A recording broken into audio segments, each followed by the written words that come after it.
సింహగిరిపై వెలసిన స్వామి వరాహ నరసింహుడు.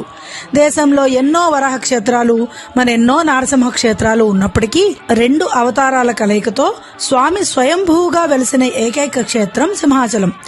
ఏడాది పొడవునా శ్రీగంధపు మైపూతలో ఉన్న స్వామి ఒక్క వైశాఖ శుద్ధ తదేనాడు మాత్రమే నిజరూపంలోకి వస్తారు. స్వామిపై ఉన్న చందన విసర్జన ఎలా జరుగుతుందో ఇప్పుడు తెలుసుకుందాం. స్వామివారిపై చందనం తొలగించడం ఒక ప్రత్యేక పద్ధతిలో నిర్వహిస్తారు. తదేకు 2 రోజుల ముందు నుండి రాత్రులు స్వామివారిపై ఉన్న చందనం మెత్తబడడం కోసం పవిత్ర జలాలతో శీతలాభిషేకం చేస్తారు. తదేనాడు ఉత్సవంలో భాగంగా స్వామివారిని సుప్రభాతంతో మేల్కొల్పి భోగ మండపంలో విశ్వక్సేన ఆరాధన, పుణ్యాహవచనం, ఋత్వికవరణం, పంచకలస ఆవాహన జరిపి ఘంటానాదపూర్వకంగా వైదిక పెద్దలు, అర్చకులు అంతరాలయంలో ప్రవేశిస్తారు. గర్భాలయ ద్వారం వద్ద తెరవేసి చతుర్వేదాలు, దివ్య ప్రబంధం, క్షేత్ర మహత్యం,